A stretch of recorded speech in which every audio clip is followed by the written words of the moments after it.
Welcome back to the High Speed Garage. Thank you to Contrast Printing and Riverston Radiators for keeping this garage open. I'm today's host, Hayden Chesser. Here I've got the boys, Michael and Joel. How you going? Not bad, how you going? Hello, good sir. All right. Have you guys got your Mother's Day presents ready to go? Oh, fuck, Mother's Day. Yep. When's that? Sister-in-law did that. Onto it. When is Mother's Day? Sunday. Sunday. Fuck, no, I'm not ready. I'm definitely not ready. Oh, lucky I remembered that. Lucky you reminded me. Um, No, it's the thought that counts. That's what they say. I've got a present here, actually. Yeah, I thought I'd bring that up first. We got a delivery. That's a big package. Yeah, Joel's got a fresh package for us. Who wants to take that one? Give us a look. I'll have a go. So who's it from? Let me roll it over and find out. What we got here? Rocked up on my doorstep at 3 o'clock today. From Omen Race Engines. Should we tell them the address? No, we better not do that. Omen Race Engines, Daniel Schaefer. Let's see what's in here. Ooh, might be a model boat for me because I don't have one. Hopefully it's an engine for me. Ooh. Nope. It's in a little box. Oh, You're going to need a knife. I'm going to need a knife. You got keys? Nope. Someone get me a knife. Righto, here we cut this. Cut this over the knife. Just cut it towards you. That's a good idea. Well, it's the fastest way. Might not be the safest, but it's the fastest, and I'm all about speed. Well, Michael's sitting on his own with his knife, so he can throw it around all he likes, really. I reckon he might be having a joke. Oh no, I thought there might have been. No, he said it'll go well on the bar when he told me something was coming. Ooh. Oh, you're onto it. There's two of them. What do we got here? Oh, look at that. A nice Omen Race Engines cup. Brilliant. It'll go fucking perfect with our standard squeezers. That's why we're going to mix our shit in that. I was using my standard squeezers down at Yarrawonga, actually. They were bloody good. Let's just make sure they're both the same. Oh, there's something else inside this one. Oh, we got a key ring as well. Omen Race Engines key ring. Bottle opener. So Omen's Bottle opener key ring. Omen's now doing merch. Yeah. Check out Omen's new merch store. Yeah, get onto his Facebook and Instagram and all that stuff, and maybe you can buy some of his merch too. Perfect. Thanks, Omen. Brilliant. Thanks a lot, Omen. Thank you. We'll get into them when we got the bar going on. We've got the standard squeezers up there, and we'll be pouring them into the Omen cups and having Fill a them up good with some time. gear. You'll notice when we're doing it because we won't sound as good. Everyone's already experienced that once. Yeah, We're yeah. not going to do that one. Yes, we will. Maybe not as hard. How was your weekend, boys? It wasn't too bad. Didn't do a lot. Helped out at the Double Dash on Saturday. Yeah, you were At doing all? some scrutineering, weren't you? Yeah. Yeah, well, I had to work Saturday, so I was only able to make the Sunday, but I was there at Sparrow's Fart, starting a GPS set up. We started all at Windsor. I ended up having to run the ramp down there, getting all the boats out. Tell you what, that's a bloody cool job, seeing all the boats when there's fog all across the river, and these race boats are cruising out, heading up to the beach. I reckon that's such a good sight. Have you ever been down on the beach side?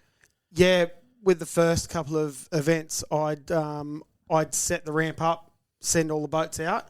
Man, before I go there, when I'm going down, I'm setting up other stuff before I head down to the ramp when they start to head out. Man, that's like trying to put shoes on a chicken. Man, that's wild. There's people that tow race boats all the time, and they're backing them down a 4-lane ramp. They're not lined up at the top, and they're not lined up at the bottom. They're sideways down the ramp trying to put boats in the water. Man, it's not that hard, I wouldn't have thought. That's because they tow them. They don't reverse them. Yeah, it was pretty bad. So, yeah, I ended up having to line everyone up. So, as they're coming down the road, they all take their spot up the top of the hill. As if anyone hasn't been to Windsor racetrack before, it's a 4-lane wide ramp, but you've got a parking spot up the top of the hill, and then once your lane's open on the river, then that lane can back straight down. You've got lines either side. You can just watch them in your mirror. You send the boat straight down the hill. It's straight pretty in. simple. It's easy. It's really good ramp. Yeah. We can thank all the earlier races before us for getting the council to set it up how it is. It's something that I'm really proud of being part of. It is one of the better ramp systems around the country. It's incredible. So how it was when I got down there was pretty wild. Ended up getting it lined up, and then ended up struggling to get boats lined back up top for parking.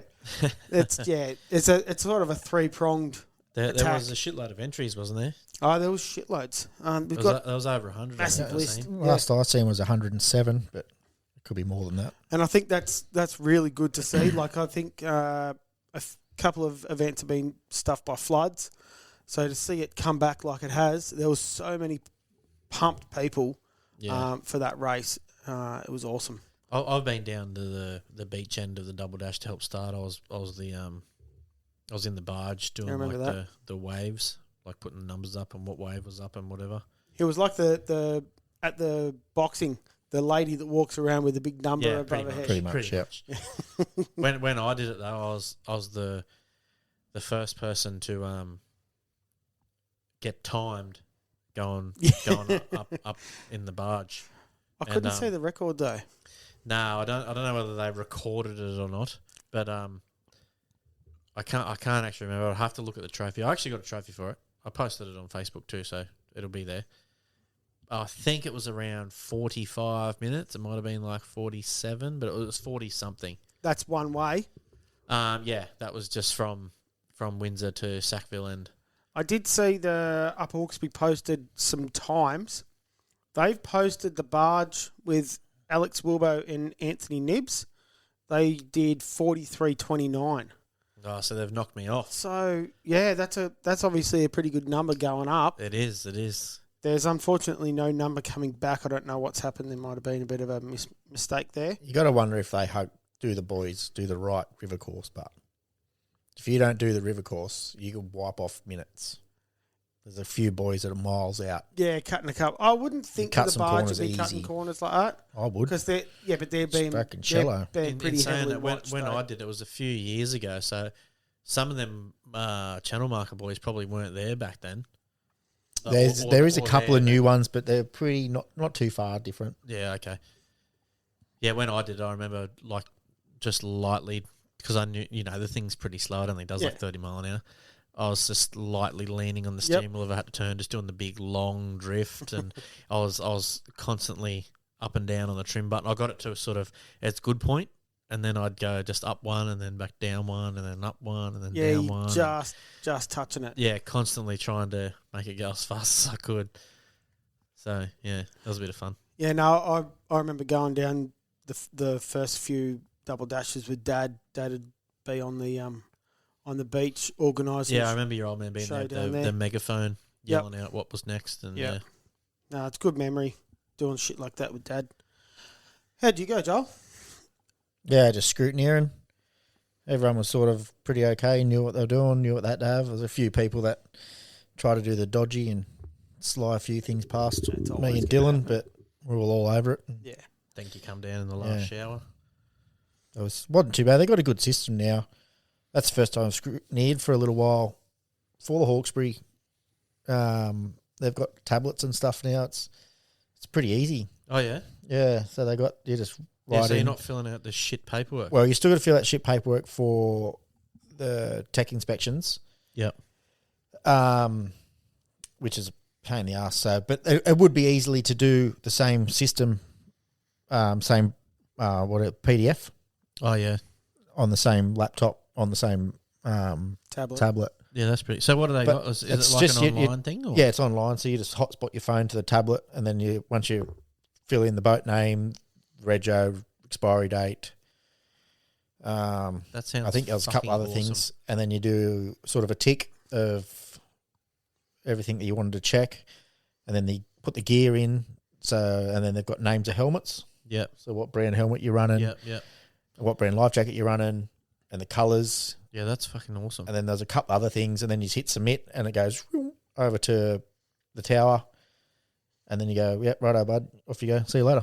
Yeah, that's cool. As I've been saying, like, since I sort of got involved with the politics in the sport and started going to, club meetings and then state meetings and national meetings, I've been saying the whole time, Get rid of paperwork. Yeah, piss the paperwork off. Unless you can do it on your phone, we don't want to know about it.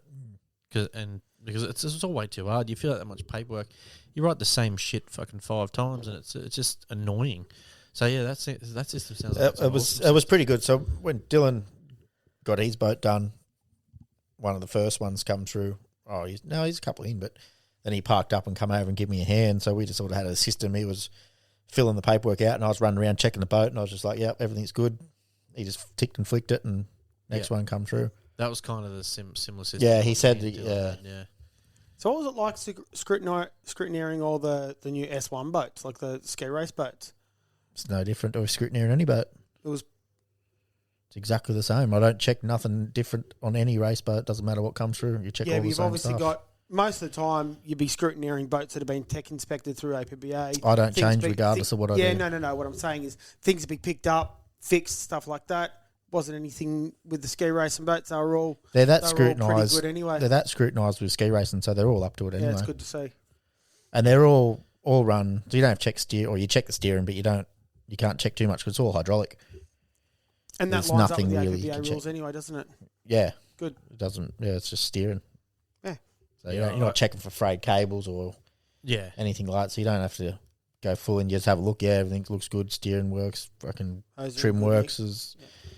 Most of the thing was the trim tabs because they're all like all the outboards and the stern drives are all trimmed. So you got to make sure all their gauges work. We only had one dude that his gauge didn't work and he was more than happy to go, "Oh yeah, I'm fixing it. Yeah, no worries, bud. You can just come back when you're done." Yeah, and end up putting come back to see me. A couple other teams come and give him a old throttle cable and just made a mechanical gauge up.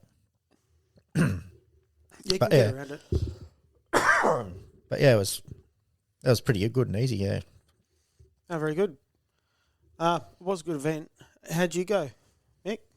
What did your weekend consist of? I went down to the Dash on the weekend as well. I only went down there Sunday though. I went down and just watched the finish. I was a bit busy Sunday morning, just doing a bit of work and whatnot. So I just went down sort of about 12:30 because I knew they were sort of leaving the other end at 1, and watched them come across the finish line. But the rest of the weekend didn't get up to too much. I had to vote Saturday. Oh, I forgot about that. Yeah, I ended up doing it, but it's a bit late. Yeah, it was all fucking waste of time, that was. But anyway, yeah, there was lots of people this year, I think, pre-polled, so lots of it was all over and done with before the actual voting day, which wasn't too bad because, there's nothing worse than standing in a line-up at the local school waiting to get in and have your say. I do like a democratic sausage, though. Yeah, I didn't get one because I totally forgot about the sausages. Then I just got up and I totally forgot about voting, to be honest with you.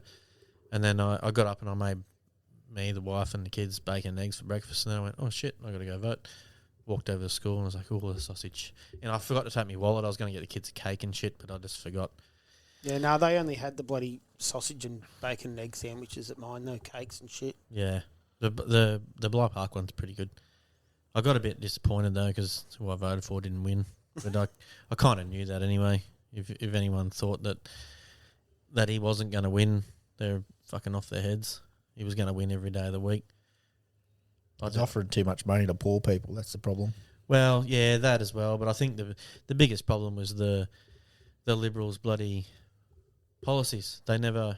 Or the campaign, I should say, not the policies. The policies were part of the problem, but the campaign, it was whoever organised that should be shot because he's fucking useless. The whole thing, like he never, not once did anyone come out and say all the stuff that the Labor guys were saying about him was bad or it was wrong or it was misinformation or whatever. They just let it all happen. And, his main policy was the nuclear plant. We've seen it all over TV and they're saying it's going to cost $600 billion, rah. It wasn't going to cost that much, but they never come out and denied that it was going to cost $600 million. And even if the cost was bugger all, if the cost was like $1, people still wouldn't vote for that because people are just scared of nuclear. Scared of blowing up. Yeah.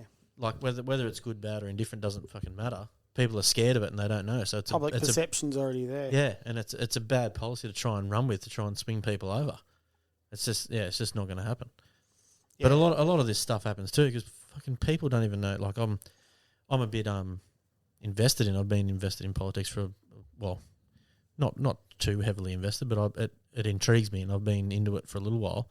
I actually thought about joining a thing at one point, a party at one point, but then I thought, that's wasting me time because the sacrifices that those guys make to do whatever they do, whether they're good or bad, or we all fucking flog them. Not one of them would be able to, race their boat on the weekend. Not one of them would be able to go to the pub on Friday and have a cannery. Yeah, but hang on. Are they actually going to get more votes if they do go and do that sort of thing? No, they don't. No. They don't. They walk like That's what we all think. We would all like to think, he's a normal human. I'd vote for him because he wants to do shit. Yeah, but he's not working on fixing your fucking country, is he? That's the problem. They don't. Yeah. Anyway, that's sort of why I never bothered joining. After this election, it sort of spiked me back up, and I thought about joining again, but no, I won't because I think against the fucking wall. I think I'm quite sort of dull on Australian politics. I think I probably should be more interested, but I think my brain was more concentrating on the US election when it was happening because there was so much going on and it's so much Hollywood. Yeah, because of all the shit hype. like that. Yeah. It's like there's a lot going on. But after that, I'm like, everyone fucking hates everyone anyway. Yeah, And they all of the time, vote on nothing everything really happens. regardless. They can't get nothing passed without the other party. So. Yeah. Well, That's right. yeah. It's so yeah. So I've most lost people a lot don't even of understand how the whole interest thing in it. works. They don't understand. To start with, they don't understand how to vote. They don't know what it means, what your preferences mean. Like so many people say to me, you ask them who they voted for, they'll tell you bloody Albo or Dutton. You didn't vote for them. You're not in their electorate. Who did you vote for? They got no idea. They just vote for a party and that's it. And Yeah, they go colour. They've got old school mentalities too. Like, Liberals are for your rich business people and your Labor's for your shit kickers. And that's maybe that was like that back in the fucking 40s when it all started. But it's not like it these days, and it's totally different. So people just have that mindset, and they don't even know what the preferences mean.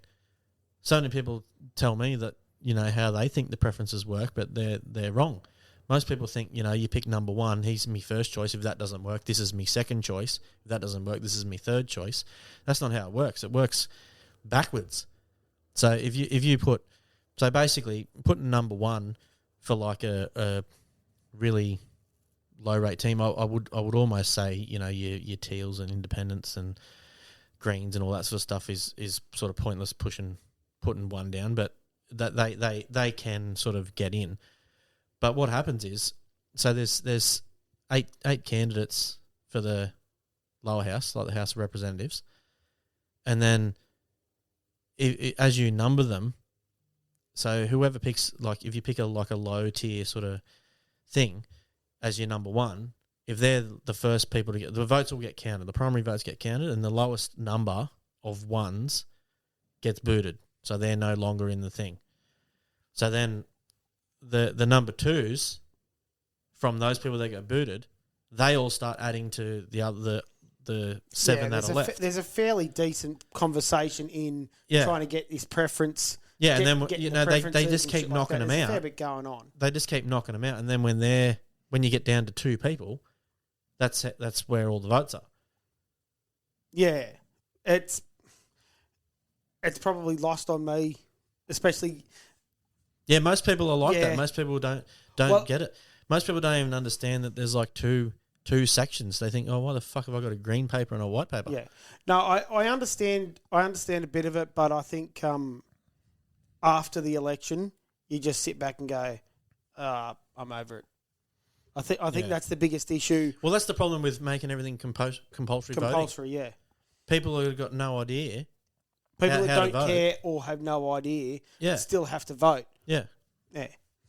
The good thing is if they don't care, generally they'll just put nothing on the paper or they'll Yeah, but if they draw do a that, dick that on vote's, something. that vote's in the current. No, it doesn't. It doesn't. That's a common misconception. It doesn't. It's so there's a formal vote and an informal vote. A formal vote is one that's filled out correctly. An informal one is one that's filled out incorrectly and it just gets voided. You sure it gets voided? Yeah, 100%. Yeah, it doesn't actually go to. That's what a see, lot of I people heard the think. other- A lot of people think that, I heard but the no, it opposite. doesn't.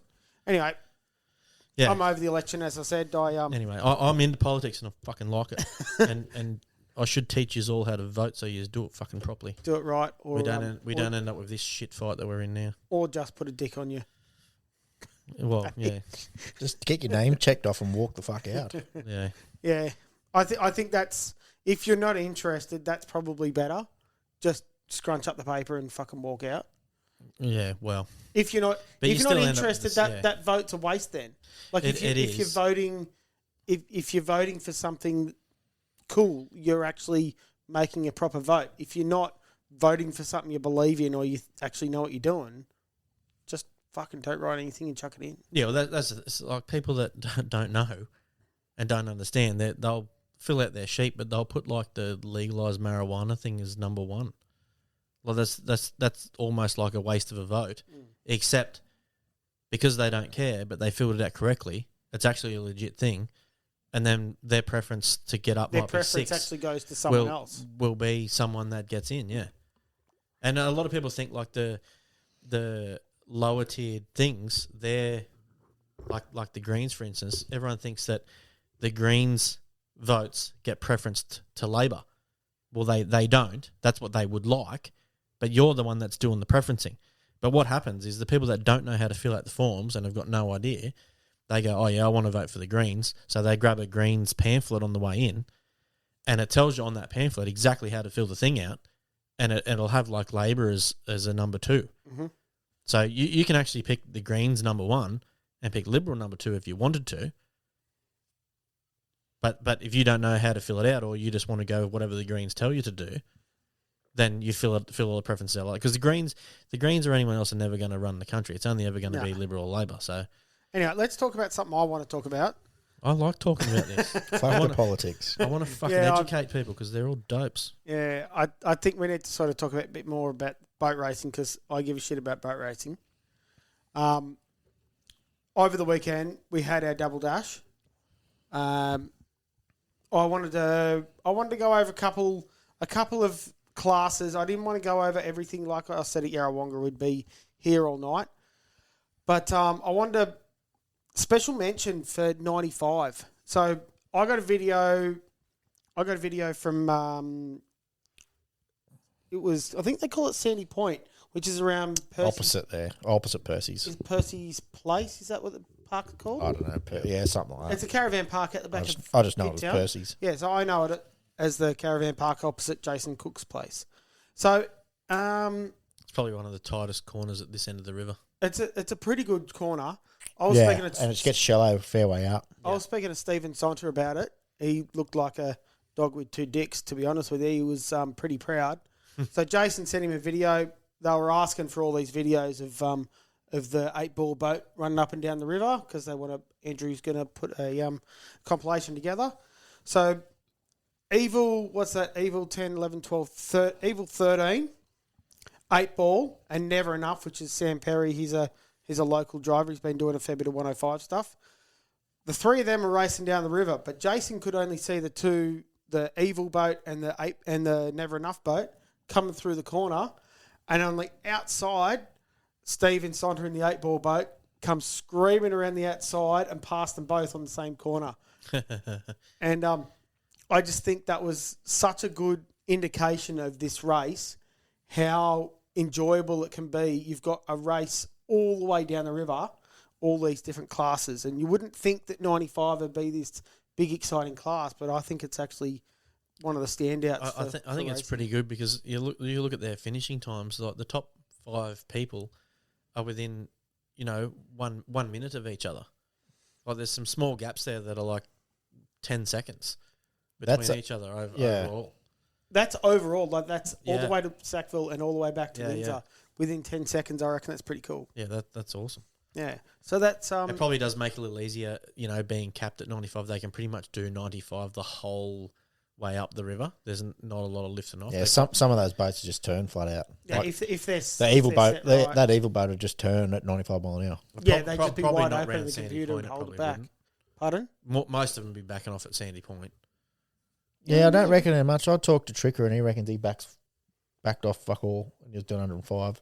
So the big boats just lay in the water. They're just they're not even up and running. He didn't beat Dylan. No. Well, we'll get to that.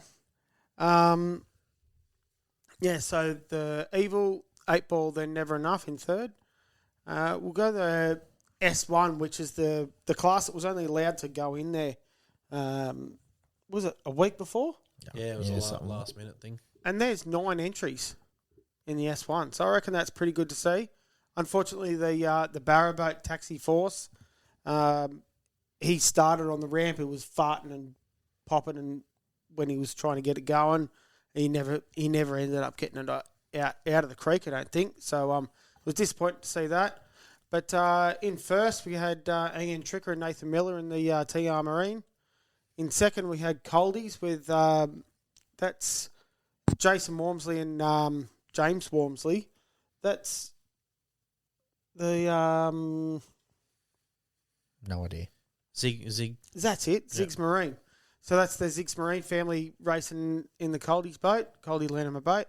Team 50 in third with Brent Wisemantle and Brad Jarman. Trim Stalker in fourth, 3 Carrot in fifth, Temper F1 in sixth, Prima Donna in seventh, Thor in eighth. So that's a lot of boats. Within a second, within a minute. Is that about right? 3. Yeah, a couple of minutes. Yeah, so 4 minutes. Pretty good. That Thor, I was chatting when I scrutineered that Thor boat. He reckons that it wouldn't even do 100 mile an hour. Yeah. I didn't see what speed. It's just it's a little whipple on top of it. Oh, it's okay. Oh, yeah, the I little thought it one. was NA. Yep, Yeah, I remember that. Yeah, okay. So the TR Marine, 19 minutes 41 seconds. But once again, because they're all capped to sort of 105, that's probably why they. It's they basically stay how very, fast very you could close. drive up the river at 105. Yeah. Yeah. So top 3, 41 seconds, 48 seconds, 59 seconds, and then Trim Stalker in 20 minutes flat. Yeah. Like, that's pretty Yeah, close. so there's 1 second difference between third and fourth. Yeah. Yeah. So we'll set up to Superclass. Had 3 drivers. Speed and Leisure with Dave Minton in third. Marine Jackson with Sam Lucas. He'd come up from Melbourne a couple of days before that boat come up.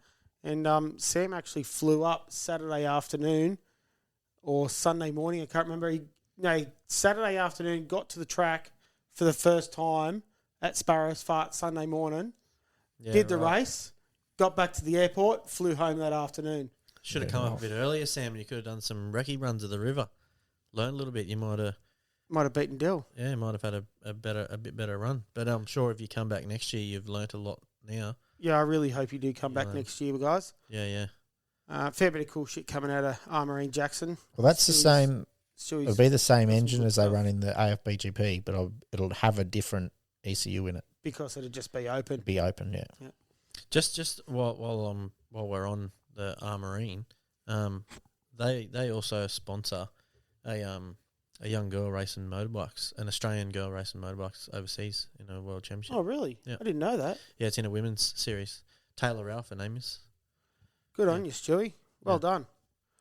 Sponsoring the I'd noticed the young kids coming through different sports. Yeah, obviously because I'm into the bikes. I noticed a little Marine thing on the side of the bike. I like that. Yeah. But the bit that I'm pretty stoked about here, in first place, Tunnel Vision, Dylan Greentree, 19 minutes, 24 seconds. Oh, yeah. Now, I will preface that, Dylan, with at the bottom of this image, we've got class record, 18 minutes, 20 seconds. Oh, we don't have to make him sound like he wasn't a legend. No, I'm knocking you, Dill. You got another second to make next year. Another minute to make next year. And I reckon you could have got it. Because I heard his trip down was fairly delayed. He had some oil pressure problems or something like that. Yeah, oil temp was getting warm. Yeah, so he backed off about Ebenezer.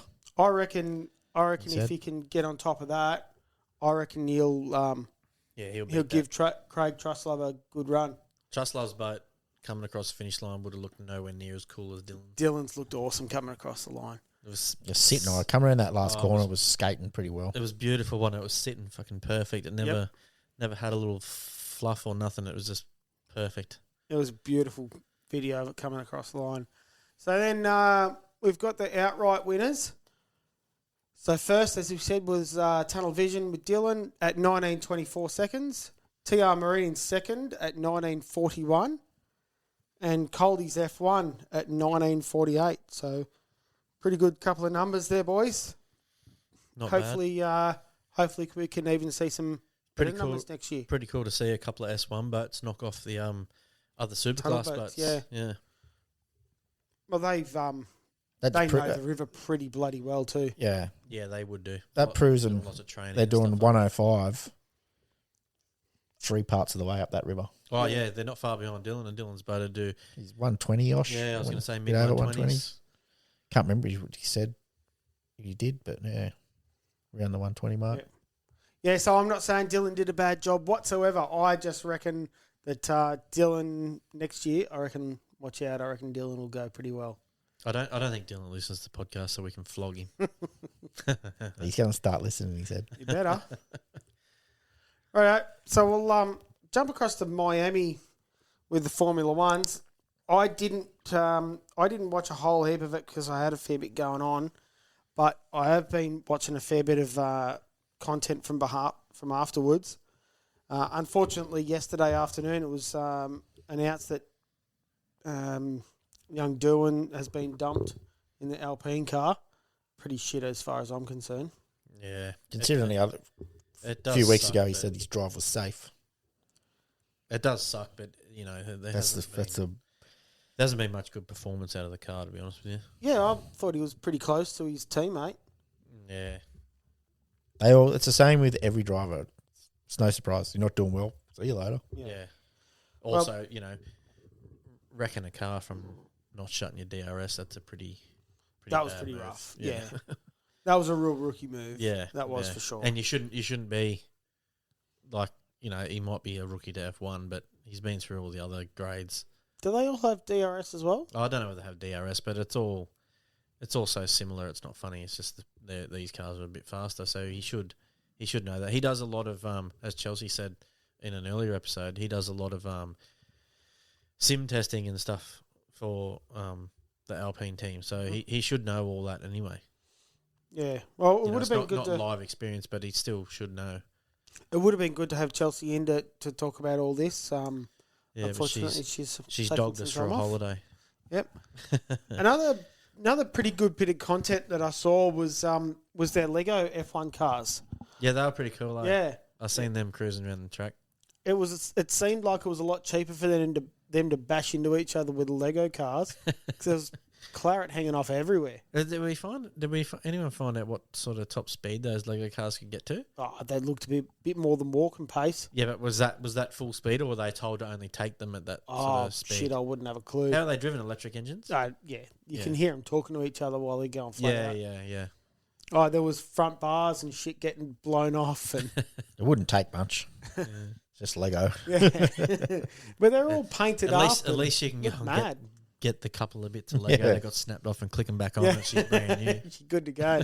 Unless the Lego got left on the track, that's probably an issue. That could be like a what do you call it? A strategy. Drop a couple of bits of Lego to punch your teammate's tyre or something. I was pretty impressed to see Antonelli poled in the sprint race. He struggled in the race, but he got pole for the sprint. I think that Mercedes with Antonelli is going pretty well. Yeah, out of all the rookies, he's like hands down the best. Yeah, he's handling that thing beautifully. George is quietly just keeping on going. He's only third in the points, I think. Yeah. Unless it's Verstappen third in the points and he's third. Fourth. He might be fourth in the points, but he's up there. But no one's really talking about him. He's not. Yeah. He's just silently achieving. Yeah. And I reckon he's going pretty well for something that's not the top of tippy top. Someone else who I reckon's actually doing all right, and it's most people will probably disagree with me, but Lance Stroll. Yeah. He's got some good points, and he's keeping his nose clean, I think. he's not he's not right up the pointy end, but he's still managed to score some decent points for his season so far, and he's in front of his teammate. So, Yeah. he maybe he's not as bad as we all sort of thought. He certainly doesn't come across as a smart No, person. definitely doesn't. Definitely doesn't. But yeah, I seen the drivers' standings today, and yeah, he was at the bottom of the list, but the list wasn't the whole He field. was on the list. Yeah, it was 14 points he's got. So Yep. I reckon that's pretty good. yeah, Max piled in the GP, but him and Norris were battling it out, and Norris fell back a fair bit. Piastri passed Max for the win. Like, he passed him a fair few laps before the end of the race. That was a fucking cracking pass too, especially after the issue of the last round where Verstappen was complaining about Oscar running him off the track and rah rah. The same thing was about to happen, but in the opposite way. And Piastri's just pulled the car up, and Verstappen's drove the thing off the track, and he's just turned up the inside and gone, "See you later, mate." Yeah, that's just Piastri's Smart just driving. quite smart. Yeah. Well, he's got a pretty good mentor in Mark Webber. Like, Mark Webber's learnt obviously a shitload. Yeah. And he's just teaching Piastri just how to stay calm and keep pushing. He's the first Aussie to win 3 in a row since fucking a long time ago.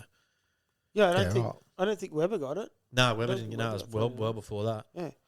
Yeah. So we had Piastri, then Norris, then Russell, then Verstappen, then Albon, Antonelli, Leclerc, Hamilton, Sainz, Tsunoda. I seen Norris come out and sort of bag Verstappen a little bit, saying if he didn't race so aggressively, and thought about his championship a little bit, he probably would have finished third. But he was a bit too aggressive. I didn't see it because I obviously haven't watched it, but I didn't see what actually happened for Max to get back to fourth. But yeah, I just seen a little thing with Norris saying Norris having a little stab. Yeah, Max could have finished third if he wasn't so over aggressive. Yeah, well, we've got Piastri's at 131 points. Then Norris is in 115 points, Verstappen 99, and Russell 93. So, as I said, George Russell's just quietly achieving. Yeah. Yeah, he's not there, but shit, he's in fourth still. How much further is Antonelli down from there? Antonelli's at 48 points in number 6.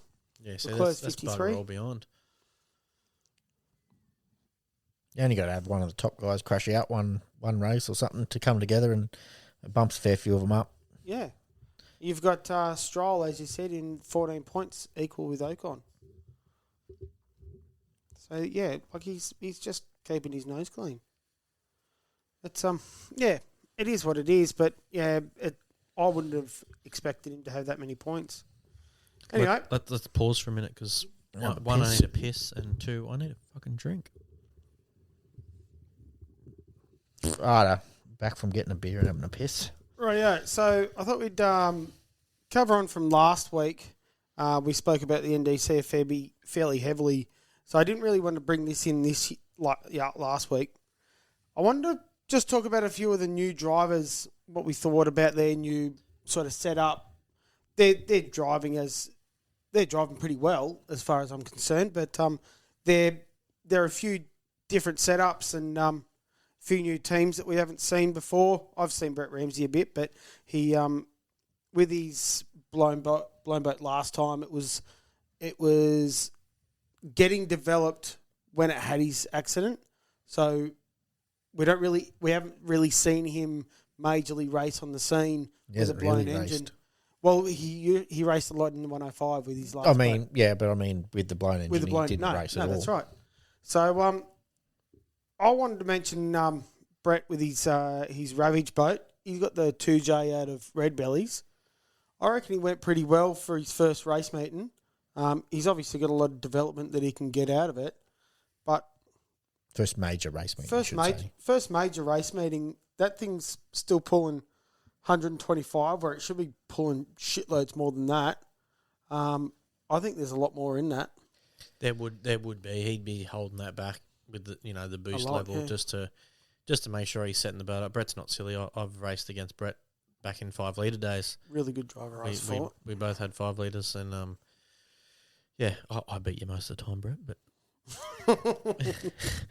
no, I talked to him a bit down there as well, and he's pretty smart on how he's going to set the boat up. He's not just, he's taking everyone's advice, but not just doing exactly what they say. No. So he's setting it up what suits him, because a lot of people they think they know how to set a boat up, but they probably haven't done it with like a 2J. Mm-hmm. And from what I've learnt over my time with mucking around with lots of different boats, is there's a lot more to setting the boat up than just putting your propeller in the right spot, putting your fin in the right spot.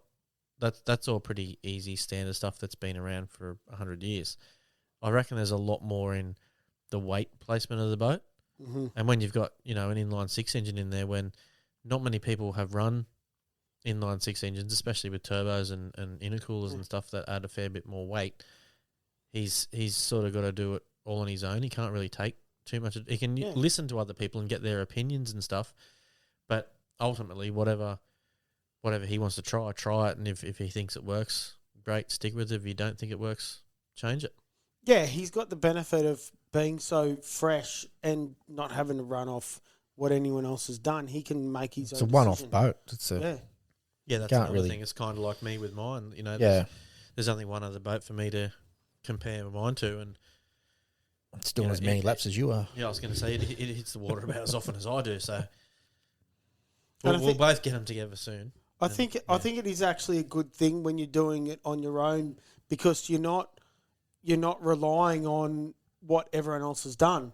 Yeah. He's relying on what he's learning. Yeah, absolutely, and it's better to learn than be told. Yeah, 100%, because you learn how you've learned. Yeah, that was part of the reason I bought the boat that I bought, because I seen it as like a bit of a challenge. That I had people tell me that the boat was no good and it would never work and whatever else, and maybe it won't. But I look forward to that It's only challenge. fiberglass. I look forward to Can that change challenge shit what of you need. making it.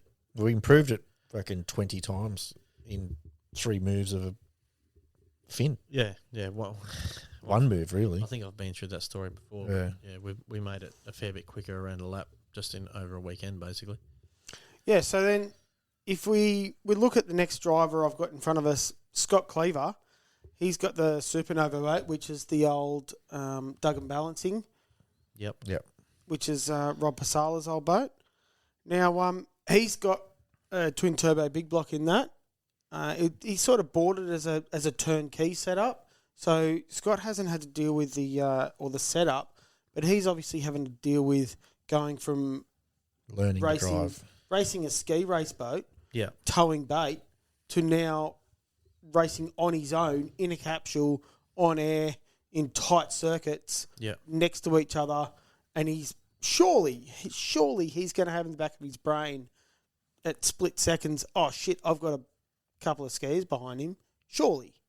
But he's so used to probably towing not. skiers. I don't reckon. Not when you're sitting in a cockpit like that on your own. You're getting. You reckon it'd completely remove you from that thought process? I reckon it would. Yeah. You're just not doing it. They know when they're doing river runs, they're not towing scares. Yeah, okay. Well, He's got the right attitude too. Yeah. Though, like he's been listening. to a shitload of club days, learning a lot. Like every time he's been to a club day here, he's had Rob Pasala there as well, which is obviously the previous owner of the boat, guiding him through what's what. And that's kind of the same as Brett Ramsey too. That's the power of that's backed off a fair bit as well, just for him to get used to it. So they've got like a paddle shift sort of set up on the steering wheel for like different tune-ups. as in Scott does, or Yeah, Brett Scott does. Scott Okay. does. So yeah, he can run it around on setting number 1, and if he thinks we can go a bit faster, we can click it Just to 2 clicks it up. just with the paddle shifter. Yeah, That's pretty cool. yeah, yeah. So I'm not sure where he's running it or anything like that, but he did it right down at Yarrawonga. I mean that boat would like Yarrawonga water a fair bit bigger and heavier, and Nice big corners. yeah. He won the Yeah, on Sunday the we B saw him final. run his first yeah, final. won the B final. So yeah, that'll keep improving. I mean, he's probably a bit tentative too after he sort of tipped it over here at Windsor, so he's probably. He's got to have that in the back of his mind, isn't he? Yeah, he's got to get back on top of that again, which it'll happen. Yeah. And then for the third boat I wanted to talk about was Kraken, which is Michael Phillips. So I'll admit I haven't really heard of Michael before. He's bought this Kraken boat. He's come on the scene and bought Stunnell's old In Excess boat. Yep. And so he turned up with a supercharged small block down at Yarrawonga. I don't think he'd done much racing with it. I don't think he'd raced it at all before he brought it to Yarrawonga. When I saw him racing around, I thought he was doing pretty well. He was keeping clean and I thought it was all right. But going back to what we've said a few times now, he hasn't had any practice, hasn't been to any sort of. He hasn't got that side by side racing experience. It shouldn't. He shouldn't have been there. He probably I shouldn't don't think have been he running. should have been. But the fact he that didn't he do was anything there, wrong. He didn't do anything wrong, and the boat looked good and all the rest of it. But Still a big meeting. yeah, I don't know Michael either. I've never met him. I've only heard about what I've seen in on Facebook and that when he's bought the boat and that. So I'm sure he's a good bloke. He was sensible. He stayed wide out of everyone's way and all the rest of it. But that's the trouble with them down in Victoria, but they don't have club days to go to. well They're starting to just. they kind of Glenn do Maggie because and that every, but every meeting's a club day down there.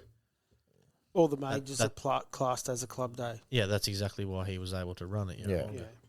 Yeah. No, I stand by running club days. I think it's a really good thing for drivers. Obviously, I'm sure he will for too. Victorians, but I'm sure he will go to heaps of low Hope he key does, race meetings because he'd only not long bought that boat for it to rock up there. It was probably the first meeting that's been on in Victoria that he could actually go for to. a while, yeah, it would have been. So yeah, you can't really blame him for that. That's more of an admin issue. He took his chances of of driving his boat. Yeah, absolutely. And we'd all do the same thing. Let's be honest. Yeah. If someone's going to let you do it, don't you? Mm. So that's a couple of fresh drivers. I reckon there would have been others, but that was a couple of standouts in the NDC. There was a lot of other fresh drivers down there as well, but yeah, just a couple of NDC drivers I wanted to run down. But we'll step down to questions. I'm going to throw a couple of questions out before we start with the listeners. They're probably going to sound wrong to everyone, but I'm going to ask the questions because that's how I've seen it. They're going to sound wrong if you're asking. Yeah, that's right, because words are hard. But what do you want to know, Hayden? Since Taree, right, we saw Colin Johns come into that corner with Dean Barry and have his accident, and I haven't seen anything since to say that he'd gotten any penalties from that or he hadn't gotten any penalties from that. And I'm interested to see if I'm missing something or nothing's happened. No, you're missing something. So you guys have seen something happen? No, I haven't seen anything. Hayden misses everything. Just like that joke. No, I don't know whether there was any penalties or not. And yeah, you're probably right. It probably should be a bit more known. But if someone asked if there was a penalty, you would be able to get that information. But I think the amount of information that does come out on Facebook now, that should be their way of their fastest way of putting out information. But I'm an APBA driver. I don't really get any information in emails either. Yeah, so saying that sort of stuff. That's clubs lack in that area. So basically, if let's just say someone got a red card for that, or a yellow card, they got a yellow card for that instance. I don't know who got what. Maybe no one got nothing, but I'm just going to use it as an example. If someone got a yellow card for that, the club has to send that information to the state council. Then the state council's got to forward that on to the national council. Then the national council put it on the register, and then I think once a month that register goes back to the state councils, and the state councils have got to forward it onto the clubs, and then the clubs have got to forward it onto their drivers. And most of the time, at the club. The breakdown is from the club to the driver because, like, let's be honest, most drivers probably don't check their emails. We're all dopes. We're not into the computers and all phones and all that sort of stuff. Some probably are, but and we probably don't really care either. But I sort of wonder whether it should fall to the clubs. Like that sort of information, wouldn't you think that'd be better to put it out? Absolutely. This is what happened, so it doesn't stop the hearsay. Yeah, regardless of what the penalty is, it might be just as simple as a disqualification. But instead of the club posting it, shouldn't it be from national where where the information sort of comes from. Well, I'm not it's attacking it's anyone not here. I'm coming from literally them. asking the question. Yeah, it doesn't actually come from them. So the officer of the day is the one who hands the penalty out. Yes, but then is it approved? Like when Yes, it's always approved from the officer of the day. That's it's it, just done it's just and a matter dusted. of dotting the I's and crossing the T's to send it through the chain, and then the chain gets sent back. So basically, it goes through that chain, so other clubs can see it and other states can see it. So basically, if I race here at Windsor, and I muck up, do something wrong, I get a yellow card. Next month, when I go down to Melton and have a race, Melton can see that I've already got a yellow card for whatever reason it was. So if I happen to do that again down there, they go, okay, well, that's 2 yellow cards for the same reason. Maybe you should deserve more of a harsher penalty. Yes. That's really all the system's for. So other clubs and other states can see it.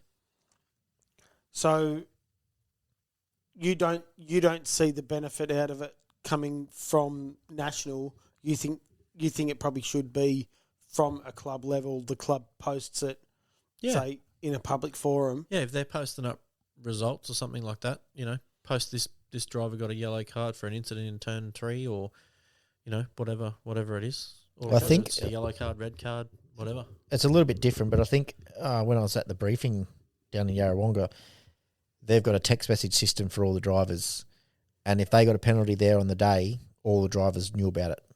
Yeah, I was Like actually a 5-second penalty, a 10-second penalty, whatever it I was. was actually going to bring that up because I remember Rob telling us that he was going to make the penalties public so everyone knew, so people didn't think they were getting targeted on their own when they got told they were getting penalty. But I never heard anything about it. So me, as like not being involved with the team down there, just being sort of a spectator and running around taking videos or whatever I was doing, I didn't hear about it, and I think it's a good idea that the crowd actually knows. Yeah, I don't think he meant. I think he just meant publicly to the drivers. I think that's exactly what he meant. But going along Hayden's thing, I think it is better if it is made to the public, so people do actually know. Like if I sort of brung it up a few years ago when the 105 class sort of just started, that a lot of them had the attitude, well, I don't care if I break speed, I crossed the line first. Everyone in the crowd thinks I won, so who cares? They weren't winning a trophy. They weren't winning any prize money, so they didn't care. They just wanted to cross the line first, so they're doing 110 still. That's right. And I said, well, maybe the penalties need to be put out over the PA Something like when that. they come back, and the GPSs are checked and go, oh yeah, well, we seen Fury cross the line in first, but he's gone over speed, so he's being disqualified. So now Stinger's the winner. You know what I mean? Like, yeah. Yeah, no, I think more information is a good thing. I'm not attacking anyone here. I'm literally saying where's the information. Yeah. And that's probably another. That's a good question. That's another part of the question. My next question. Inquiries. I know this is probably a little bit of a sensitive subject, but I've always sort of thought about We like certain accidents. I'm very sensitive. We know. Certain accidents that we've all experienced or we've all seen on the racetrack. The information, I've never seen information apart from just conversations, which turns into hearsay. I've never seen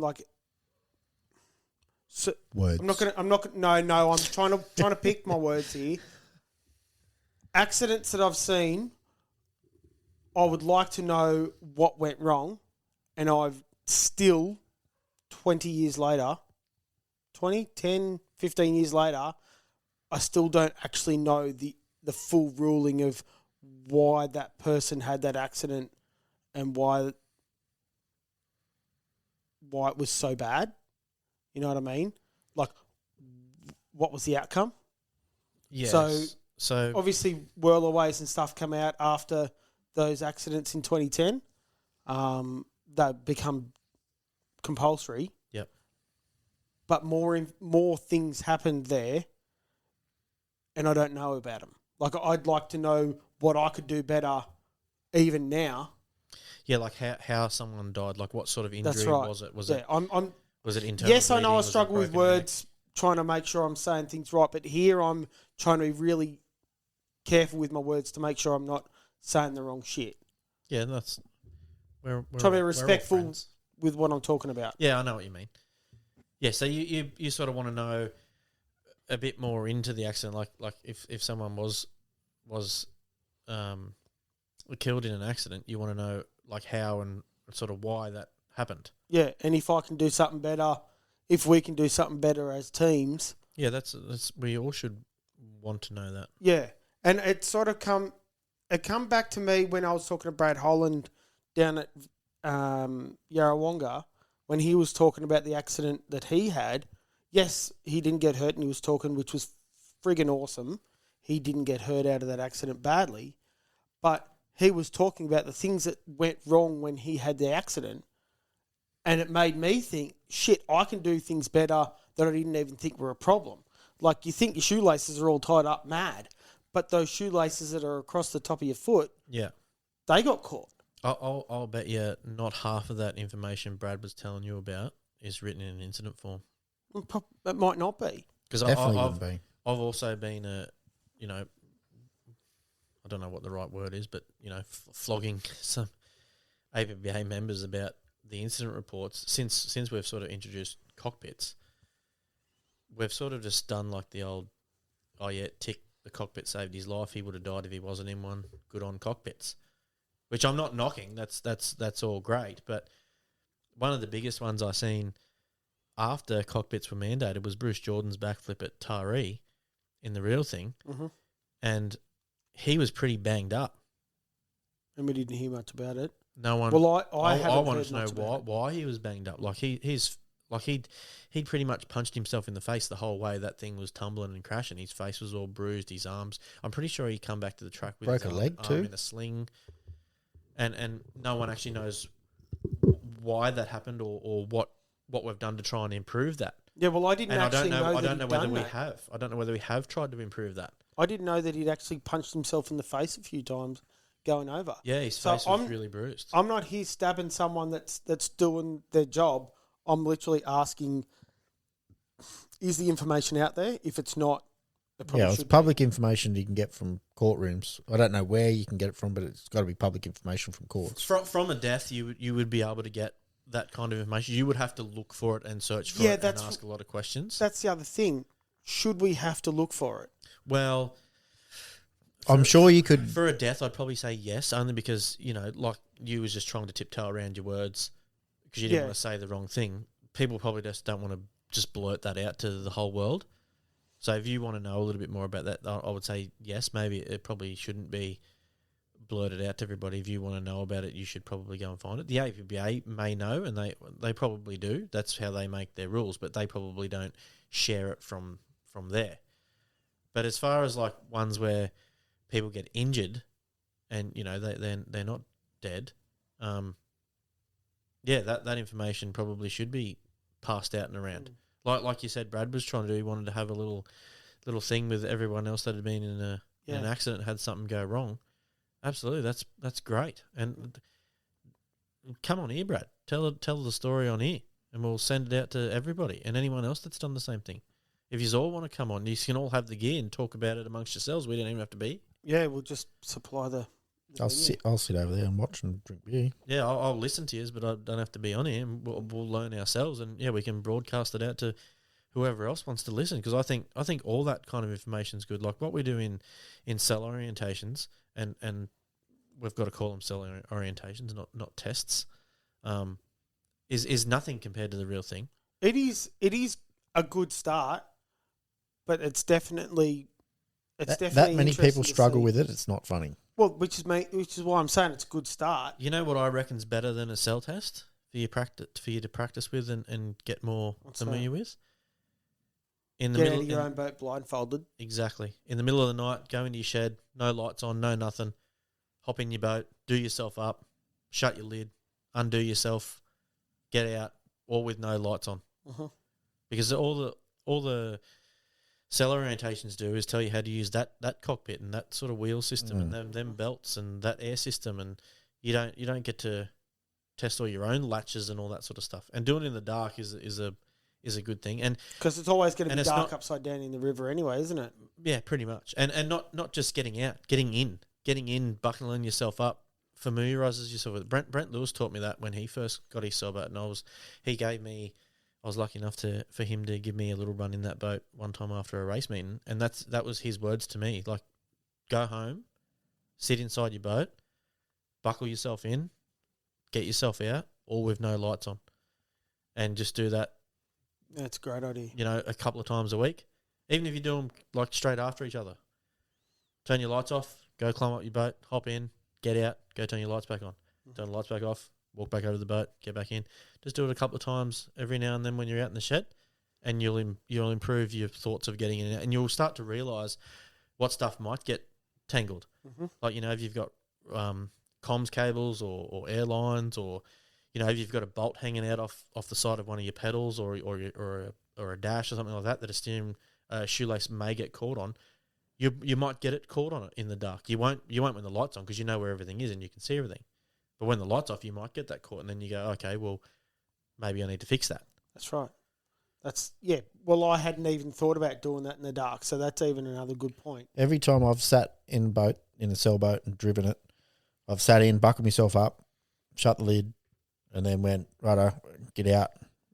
Just fake getting out. Yep. Belts. Do you try and do it? Do you try and Just do shoot it with eyes shut. eyes closed? Yeah. Yeah. Yeah, that's a Go really for me good belts, point, doing yeah, it with your latch. eyes closed or lights Get out. off. I But do that every time. this is sort of what I'm getting at. This is the conversation I want to have. I want to have people talking about the things that they're doing to getting on top of accidents, or making sure that you can get out. Like, yeah, I know I can get in and out and I don't have to look anything. But the fact that you're saying doing it blindfolded or in the dark, I think that's a mad idea. Yeah, you think you can get in and out all the time. Yeah. Go and do it with the shed lights off, and I bet it becomes a bit more difficult. Yeah. Yeah, so more of these sort of conversations. I know I'm sort of taking Brad's idea, but I've got the ability to use this medium to put these ideas out. So I'm going to promote that Holland's idea was this, and I want to keep building on that. So I think it's a really good thing, and I really would like to see it happen more. Yeah, I love the idea too. This episode is brought to you by Riverstone Radiators and Fabrication in Walker Street, South Windsor, specialising in automotive plant and transport cooling solutions. They can repair copper, brass and alloy radiators and intercoolers. Contact the office on 02 9627 4657. Local pickup and delivery service available to trade customers. I think it's awesome. So we'll get on to the next one. So we've got a recording from Mikey Johnson. Right, he's ready. Here we go. G'day, gentlemen. Sorry for the wind, which just gives something for Nudo to pick on about my recording. My question this week, opinions on all these engines. I think it's fantastic that the professionalism that our sport is gaining in terms of outfits, especially like the Constable Brothers, that liquid asset boat that's coming out, plenty of others. But those two in particular, they are both putting Noonan engines in their boats. What do we think of this? I know they haven't been run yet, but what are our thoughts? We love a controversial question. So is it going to be too much power? Is it going to be just what they need to, get to that 160 mark that everyone seems to be chasing? In the early 2000s, late 90s, 125 mile an hour was a fast blown boat. Now we're, surpassing 150 going towards 160. So is it too much? What do we all think? Well, I can tell you one thing, and I say it to lots of people. There's no such thing as too much power. Just not enough control. If you can drive it. Yeah. If you can stop it to get around a corner. There's still not enough power. It's just, there's still not too much power. There's just not enough control. So these new twin turbo EFI engines are sort of changing the game. They've got a whole heap of horsepower. They're not new. They're not. I was going to say they're no. definitely not Like new. they're new to the bad class. Well, they're not. A little bit. Truly, we could had it in 2006, 5. Certainly didn't have the horsepower what these boats have got. It was still doing 140 mile an hour, Well, and it still kicked everyone's ass when we put it in Joe Junior. What I'm getting at is you've got these big blocks in the Constable boat, but they've got the computer behind them to reduce the power down low, and then give it as much as it needs up top, which is changing the way they're driving the boat as well. I'm not putting shit on. I'm not taking anything away from Ryan's driving, but I'm certain that if it had everything it's got down low, it'd be a lot harder to drive. Yeah, maybe. I don't know. I like it when the engine's giving me everything it's got, and I like it when it's in a little boat that's hard to use. I've seen that. When I had that turbo engine in my big boat, I've probably said this before. I reckon that was harder to drive. Yeah. Than when we stuck it in Joe Junior, and it was like a hair trigger. Yeah, well, I certainly felt that big horsepower engine of Breton's, my boat felt nicer to drive, like the Fury boat that me and Breton own, Breton and Matt. It was certainly easier to drive with more horsepower, but wears too much. There's not too much. You're saying there's never too much. You've only got to stop them. There's never too much power, just not enough control. I think it's pretty, well, especially with a blown engine, it's pretty easy to stop them. You let go of that throttle, your eyes are going through the fucking window. It's the same with the turbo engine. It is? Yeah, it's the exact same. As far as I was... You shut that butterfly, man. There's no air going in the engine. It don't work. Okay. Because I was under the People impression that those things can run on. Yeah, no, people used to say that all the time, but it was, back then when they used to say it, it was like a load of shit anyway because you had a difference. Well, like I said, you shut the butterfly. There's no air going into the engine. The engine's slowing down. The engine's braking. And as severe as I'm saying, like if I let go of that throttle, I'm going through the frigging front. Well, think about it these days. My body doesn't, but eyes do. If it wasn't, then these days with whirlaways, you'd see boats shooting well through the corner, but they're not because the engine's not what pulls the boat up. The boat pulls the boat up. The boat being wet is what pulls the boat up. And your horsepower is pushing it through that. And then well, if you're off the throttle, it's just freewheeling. The boat will slow down way more from the boat touching the water than you lifting off the throttle. That's a good point too. An easy way to show you that is look at a hydroplane. Hydroplane's floating across the top of the water. They can lift off the throttle and go to half throttle. They'll still do 150, 160 mile an hour with half throttle because the boat's up on top of the water. It's not touching the water. They whack that canard down and bury the boat. I bet you the boat pulls up pretty quick. Yeah, maybe. There's a fair bit dragging when they're taken off, when they're not on top of the water. Exactly. Yeah. I think with his question, that saying trying to get to the 160, I don't think they need the 160 because they've still got the 130s, 135, the 18-footers kicking their asses. Yeah, it's all about the lap time. Yeah. It's always been about the lap time. You got to get slow in and around the corner. It's not a drag race. You've got to be able to turn the bastards. You got to stop the boat and go around corner. No different to what we just went through with the double dash results. You got Dylan there doing 125 top speed. You know, it might have been a bit more, 27, whatever, mid 120s. 20 seconds down the road. He's only a little bit faster than the boat that does 105. That boat does 105 the whole way though. Keeping up that corner speed. Yeah, Dylan had a big prop on. So a slower his acceleration wasn't there as well. Yeah, so your slower boats, like your ones that do, 130, 135, they come into the corner slower, so they don't have to back off as early. They're generally a lighter boat, so the deceleration is a lot quicker.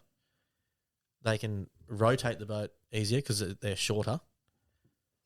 And then because they're lighter, they can accelerate back out of the corner. So the bit that they're losing down the straight, let's face it, it's probably for like a split second. Because if you've got all that power and you come out of the corner and you don't get it right and you launch it, well, that you just cost yourself a shitload and you probably don't make your top speed anymore. So if your top speed, say 150, if you launch it coming out of one of the corners, you've already moved yourself 100 metres down the river. So now instead of your straight being 700, it's only 600, and you don't get to your 150. You might only get to 140 now. Yeah, you got to do perfect corners to get that big Every number. time. I reckon that those big numbers are probably on that first straight anyway, because I've always they're said already going a lot faster before they get to that buoy. As they pass that buoy, they're already going faster anyway. Yeah, well, they're starting faster. That's right. Starting at 80 mile an hour when you As they leave get when you past leave that point. when you leave the start boat, coming out of a corner. Most boats would be like a good turning boat that's fast going around the corner. I'd say it'd be somewhere between 40 and 50 miles an hour on the exit. Like a slower one's going to be like my corner speed. a slower one's going to be, 30 miles an hour. People don't think that because they turn in fast, but they don't realise how slow a boat comes when it gets to its slowest point through that corner. Yeah, well, that's where the GPS can bring that information up. They can say where you are in the track and and what sort of speed you're going. I don't know. You might turn in at 80 mile an hour, but your slowest point's like 30 mile an hour. Yeah. I've always wanted to make sure that I can get as much corner speed as I can, and the modifications that we did to the bottom of the boat, it made it so I could go in a lot harder and the thing didn't wobble around. It actually held the line as it went around the corner, and you could straight away get back on the power so much easier because you've got that bigger speed. Yeah, it does. Out. It makes it heaps easier. So that's where the controllability, if you're able to get that thing to turn, you're going to get that better. Yeah, if you can have better corner speed, you can get better put down to the power. I don't really care what top speed ours gets. I don't know. I think it's just Hollywood numbers. These 160s that everyone's chasing. Yeah, if you've got the horsepower and the boat set up and the balls to push your boat to 160, yeah, maybe that's what they're gonna try and get. But once they get there, it's just the same as what everyone else has done. So I think they're talking a lot about it because no one's touched it yet. Yeah. I'd be interested to see how these Noonan things go of, this liquid acid boat, it's going to have a Noonan with the supercharger on it and, the Constables will have theirs with their turbos. So what you're saying about electronics, that'll be a good indication of whether the electronics is better or whether the... Yeah, that's right. Yeah, you'll probably see that a little bit. But yeah, the more thing for me would be, as long as they're reliable, those things. I just hope they are reliable because I hate seeing boats getting towed in. Yeah. I'm pretty confident they would be. They're supposed to. I was talking to Pete Constable about his when I was there a few weeks ago, and he's saying the plan is because it does make a shitload more power, just back it off a little bit so it makes similar power to what they've got now. Yep. Just makes it reliable. Then you're not turning it to 10/10. Which is a good thing. As they understand the whole thing, then, yeah, maybe they might push it a bit more. But, if they can get the thing to be reliable at the horsepower they've got no point just being go the round fastest. and round. No point being the fastest bloke if you're the first one on the trailer. Yeah, that's right. Oh, first one on the trailer's all right, but first one stopped. Yeah, well, yeah. When I meant first one on the trailer, I meant heading one home. broken down, yeah. Hopefully that covered it. It probably didn't, but... we ramble. Yeah, you got me about I can't bag your bloody voice recording yet. Yeah, I wanted to. That wind, the wind buffeting. There was something else in there that I was going to pick on, but I won't because I'm not 100% sure what was happening. It was either you're near a fucking airport and there's jet planes going everywhere, or you're on a highway. Anyway, at least you're recording them. Yeah. Thank you very much for recording. So we've got another one. Jamie Butler posted one in. He said, "G'day boys." And Hayden, prick, doing a great job. Just wanted to say I went and watched the Top Fuels on Saturday night. Far out. They're amazing machines. On a somber note, he said sombrero. I think he's done that purposely. I just wanted you guys to mention motocross pro rider Joel Evans, who had a fatal accident 2 weekends ago racing in the Pro MX Series in Gilman in South Australia. He was an unreal rider. Very sad, leaving behind his wife, and he's soon to become a dad. On a better note, hope to see you all at the Worlds coming up. The Lumpy and JMO show are doing the commentary, so you guys better come down and have a chat. Would love to see Brett Shepherd in Unleashed win, as rumour has it this is his last World Series attack. Who is your guys' bet? Well, first of all, let's just give condolences to Joel Evans' family. Joel and his well, not Joel, but yeah, his family. It's pretty shit to be, that young and leaving behind a wife and, his soon to be dad. That poor kid's never going to know it's dad. It's pretty sad. Hopefully there's shitloads of videos of him riding and talking to the camera and shit like that, so the kid can at least have a little bit of connection to his old man. But that's one good thing about technology these days, eh?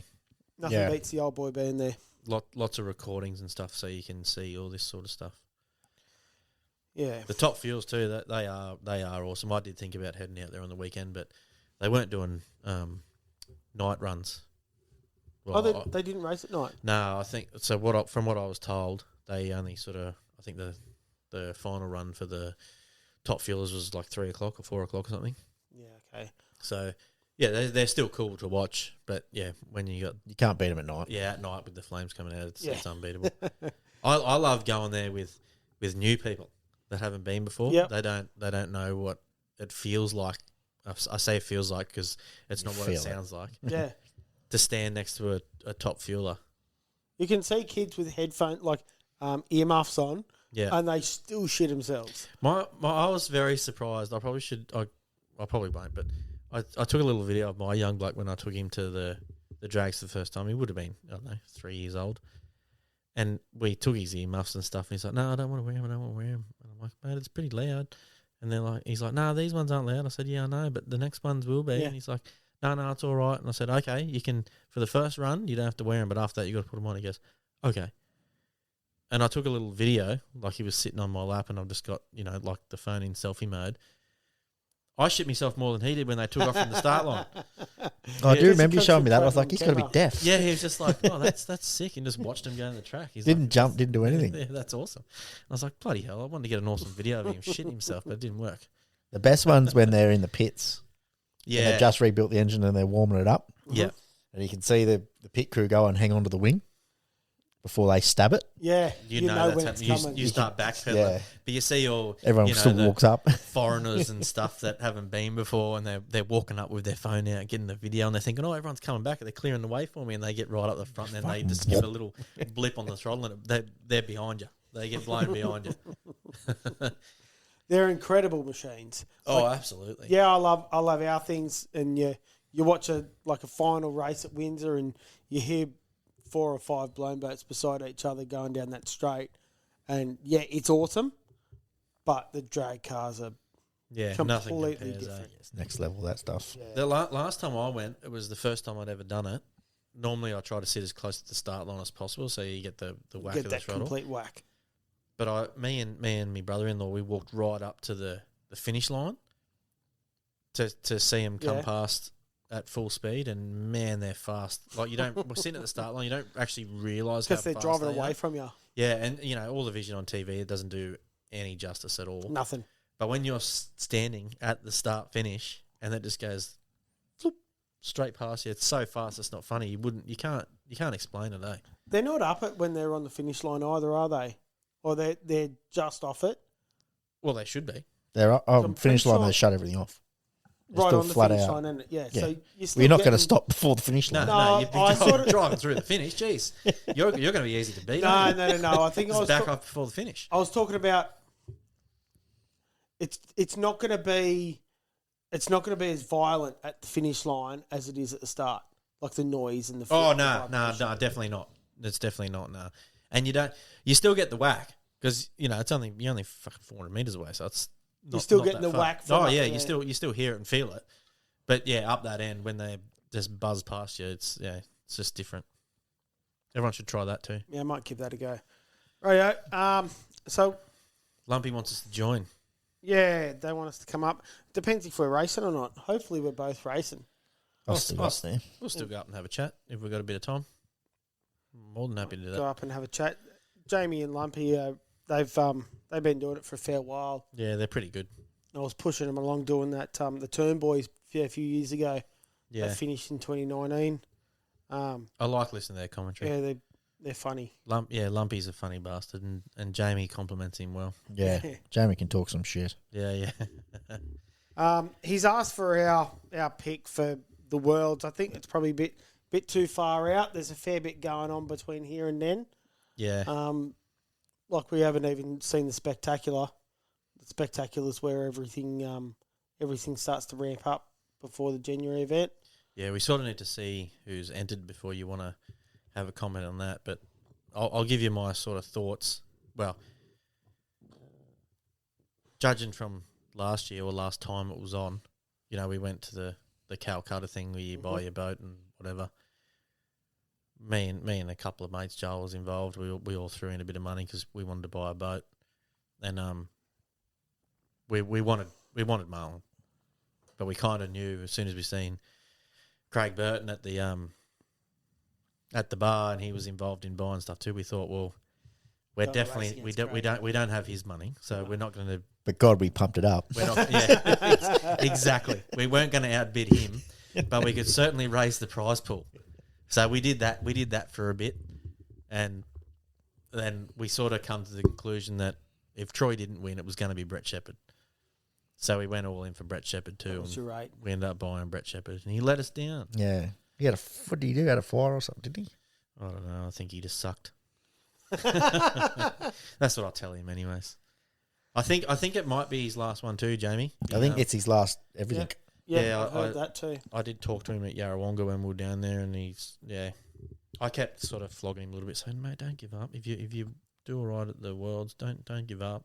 No one quits while they're on top. You quit when you're the shit kicker and you're running last all the time. You don't know how to get back to the Maybe front." he wants to quit on top. He probably does, but I don't want him to. He reckons he's getting too old. Yeah, that's what he thinks. He's still got one of the fastest boats to lap around Windsor in unlimited displacement. He's still a fucking strong bastard. Yep. Still breaks my shoulder every time we fucking arm wrestle. He's been going to the gym too now. I know. I'm not. We called a truce. We're not arm wrestling anymore. I certainly should be going to the gym. That's for sure. I'm feeling it. We'll jump to the meme of the week, boys. Who wants to go first? I can go first if you want. Righto.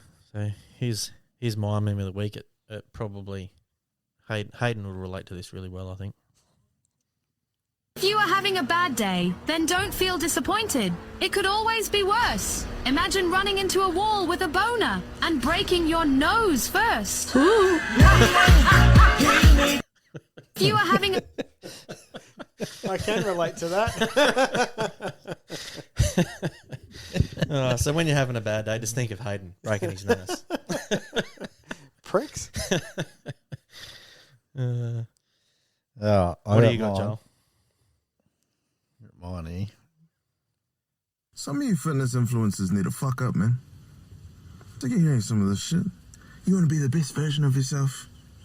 You want to be the best version of yourself today? Fucking no cunt. Today I'm just fucking happy to be here. Are you getting the maximum out of every second on this planet? Fuck, nah, to be honest. A lot of bare minimum. And fuck, that's alright. That's my nickname this year. Capacity Joe. I'm not doing shit that I don't want to do, and I'm not explaining myself as to why I don't want to do it. I'm just saying I'm at capacity. Hey, bro, you want to... Nah, cuz I can't. Why not? At capacity, bro. Aye, doing what? Fuck all. Just don't have capacity for it. It fucking sounds smart too, hey. Like, I sound smart for having said that. Like, if somebody said that to me, I'm at capacity, I'd be like, oh, fuck, okay, you got a lot on. Shit, I'll just fuck up now and let you do what you got to do. That's what I'd say, at least. I hope that's what you'd say, too. Buyer's regret. I don't think I'm going to use that. I'm at capacity. That's dead right. Okay, you got a lot on. Yeah. Yeah, you do see a lot of motivational shit and you go, fuck me, where do you find the time to do that shit? I'm fucking busting my ass to just fill me fucking lawnmower up fuel. Busting my ass to build this bar that I'm struggling with. Well, we've got some sheets on it now. Yeah, it's looking like something now. It's getting there. All right. We want to hear Hayden's meme of the week. Yeah, send that one through. Hey, babe. When we die, I want us to die together, hand in hand, side by side, with each other, you know, in like those romantic books and movies, like The Notebook. So you're not even going to let me die in peace? Hey,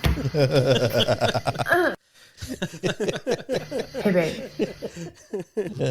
Oh, that is fucking brilliant. Those guys are fucking funny as. You're not even going to let me die in peace? Rightio, we'll pack this one up. Don't forget, guys, you can find us on the socials, YouTube, Instagram and Facebook. Make sure you jump on Facebook with the new HSG Pit Stop, where you can put your own questions and get around the community. Had a couple put in through over the weekend too. Yes, or brother and Simon. Simon's jumping, getting his engine ready for Adelaide. Brendan's getting ready for Dargle, I'm assuming. I haven't Yeah. actually spoke to him. I'm going to assume those boys are listening to the Better be. high-speed garage in the background while they're doing those things. Yep. Thank you very much, everyone. We'll see you next week. Good stuff. No, catch us later. Cheers.